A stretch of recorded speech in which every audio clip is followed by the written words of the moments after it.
just dismiss it right away. Like, no, that's not going to work. Right. And they don't even try. And I'm like, no, I think in most cases, not most, but I think a decent amount, it's fine, and I think it may be beneficial because then it's something they can do together. And a lot of times, my wife and I have a hard time finding things we like.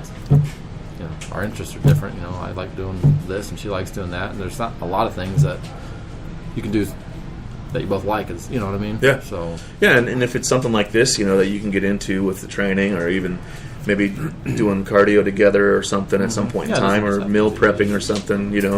Something fitness lifestyle based, I think, is great because it's not only does it make you better as a person in terms of your health, but it also each person that is, it can also help be like a team building exercise. Yeah, kind of.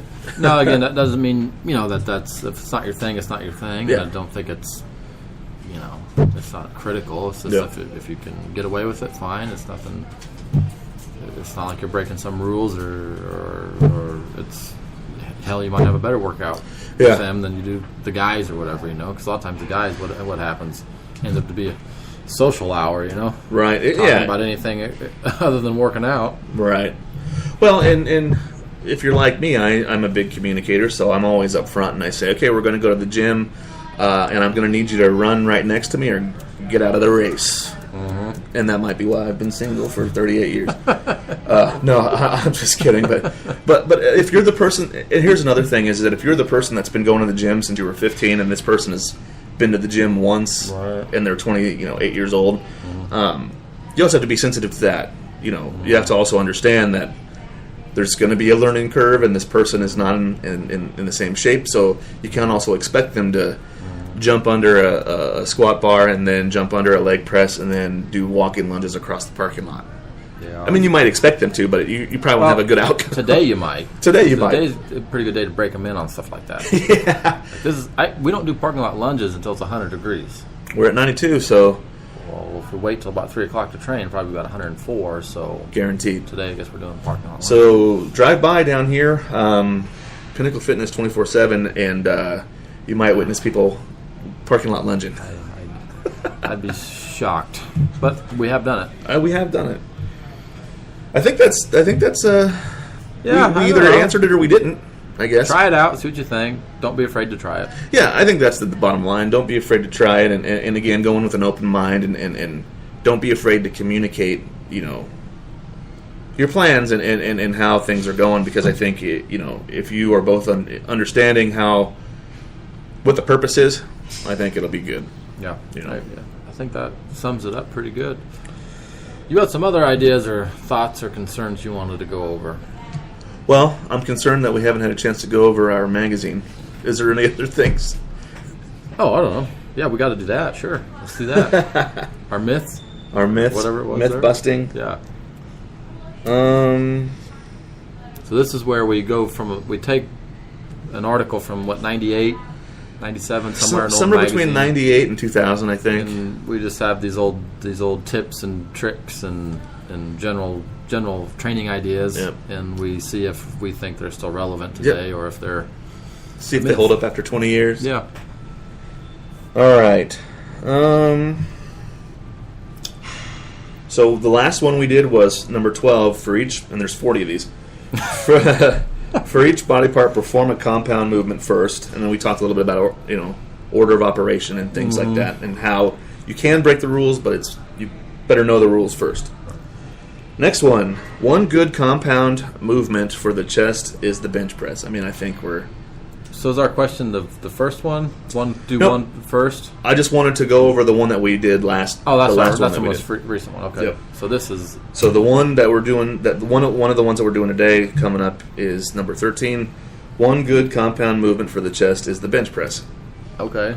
I guess I'd agree with that. I mean, it is a compound movement and it's for the chest, but I would venture out to say that a press movement is a compound movement for the chest. Anytime you're doing a press, it's a compound movement. Doesn't matter if it's a machine or a barbell or dumbbells, whatever.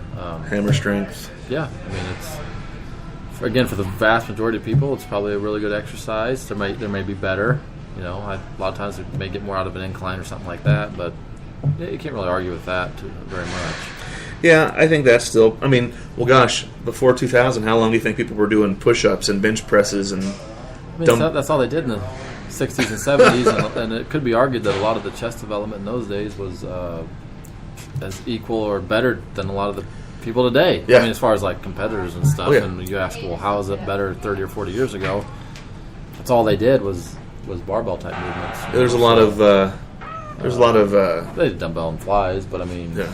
now a lot of people say, well, it's because their other surrounding body parts maybe aren't as developed, so it looks, shoulders and stuff wasn't much of emphasis. But I don't know. I've seen some people from the 70s with some pretty impressive some side chest poses, development yeah. from just doing basically inclines and flats. Do you recommend any particular order of operation when it comes? Because you know how we hit the chest from a couple different angles. Yeah, I mean, I think it's okay occasionally being maybe every 2 to 3 or 4th workout or something like that to come in fresh and do heavy type compound movement like a bench press, but I wouldn't do it every workout. I would maybe do some machine work as far as like I mean, you can still do a compound movement on a machine, but if you're going to do like a heavy barbell bench press, I wouldn't do that first in your routine every single workout. I think you have a chance of injury is pretty high.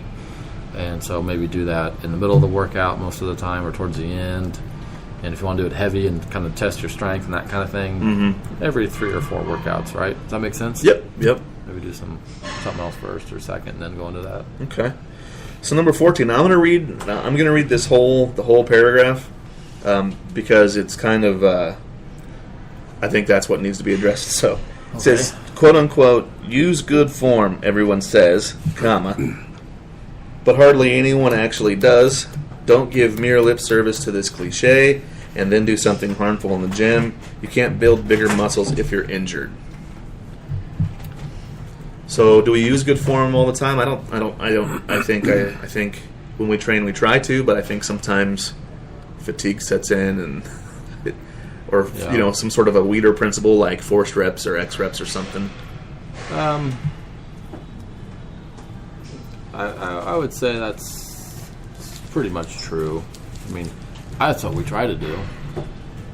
If you're saying using good form is what you should be striving to do, is that what that's saying? Yeah, it's basically saying Like don't just talk about it, be about it. Walk the walk. Yeah. I think so. Yeah. Now let me ask you this: is there a form that could possibly be too rigid and inhibit stretching the muscle and getting full range of motion? Yeah, I think there's a lot you can break down when you talk about form.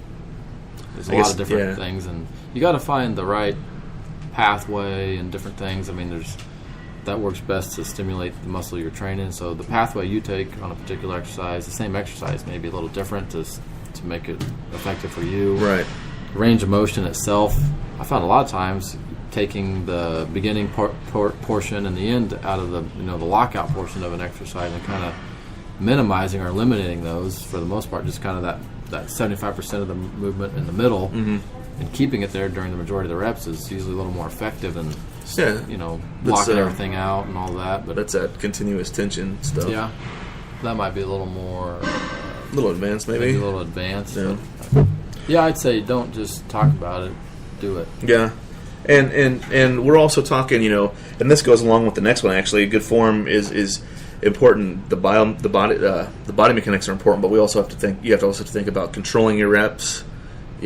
Keeping it under control, keeping it balanced, things like that. Not your tempo, maybe even is all part of it. Not being sloppy and throwing stuff around just to move weight for the sake of moving weight. 100% would agree with that. All right, now let's see about this one. This one might cause some controversy and divide the room. I don't know if it'll divide the room, but you might have a strong opinion about this one. Beginners should train each body part more than once a week. You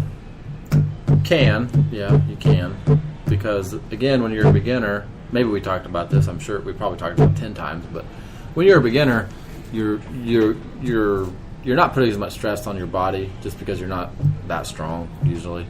And so if you do an exercise and whatever, you do a set of bench press and you can only do 85 pounds and you're done. You do 10 reps with 85 pounds and you're shot. Well, you can probably recover from that in a day or two and do Sure. it again 2 or 3 days later. Well, if you're doing sets of 405 or reps of 10 in order to get the same fatigue factor as you did when you only had 85 pounds on the bar 10 years prior, you're not going to come in and do that 3 or 4 times a week. So in the beginning stages, yes, but as you progress, it needs to probably be backed off of Okay. at some point. Just due to your body can't recover from the stress. Right. That's fast. Um. Was that controversial? It is. Yeah, I think it can be. I think a lot of people might think once a week. I think some people might think even maybe more than twice a week. It just depends. Because I'll see. Because they even teach you in school. They say your beginners make the most noticeable changes in the first 6 months because they go from doing nothing to something, so the adaptation process is quicker. But I think twice is plenty, personally. Yeah, I would agree, but that twice is plenty. But I mean, you could probably get away with more, is what I'm saying. Yeah, absolutely. Depending on the situation. If somebody comes in and does like a full body circuit with the machines, you could probably do that Monday, Wednesday, Friday. To be honest with you, assuming you're not sore. That's what I think. But again, you start getting into the places where you start pushing yourself. It's like you said, harder, more weight, even higher intensity. Frequency should probably back off a little bit, because you got to remember, everybody, when you're doing this, variables have to always change. You know what I mean, and they have to adapt to one another. So if one variable that was changing prior to this workout becomes your constant, something else is going to change in order to change the workout to adapt to a stimuli, right? So whether it's your intensity, your frequency, your weight. We've kind of debated this. What causes muscle growth? Is it frequency? Is it duration? Is it intensity? Is it the routine itself? It's the intensity. That's the factor you have to be able to control. And how do you increase intensity? Well, there's more than one way. You could increase the weight on an exercise. You could decrease the rest time between sets. You could do the same weight but do maybe more sets. Yeah. Do a lot of different ways to increase intensity. But that's the real factor. I agree. Makes muscles grow. It's not how long you work out. It's not how many days a week you work out. It's not any of that. Yep, I agree. Well, I think that'll wrap up that portion. We saved some for next time. Okay. Huh? You sure? Yeah, unless you're ready to go. I say we have a few more minutes here. Let's see. Avoid excessive range of motion while leg pressing. So I disagree with that. Okay. Well, what do you mean by excessive, I guess? Full range of motion? I mean, how do you do more than that? What? I don't understand. Maybe, let's see. Come on. Please zoom. Okay. So it's looking like, avoiding locking your knees out, avoiding going too deep, and it looks like no excessive foot placement, no too far out, too close together, weird angles of your feet and toes and things. Yeah, that's kind of a gray area. Yeah, I would agree with some of that. I definitely agree with the don't go past let your knees get that little. Keep a slight bend in your knees at all times on a leg press, even when you're almost locking out. Don't quite go all the way to where your joint is. I've seen the videos on that.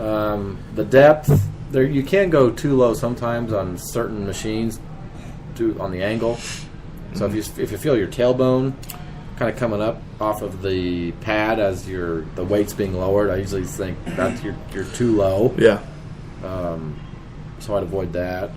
But as far as the range of motion on legs is one thing of any body part. I'm like, hey, the bigger the range of motion on most leg exercises, the better your legs are going to be. Right. It's not always the same on chest and back and a lot of this other stuff. Legs, it's 100% almost constant. Everybody we've ever worked with that did full range of leg press motion and squats and all of that, if their intensity was high enough, their legs always grew a lot. Right, right. It's like you just couldn't avoid it almost over time. Right. Because there's no other muscles that can take over. Right. You know what I mean? Yep.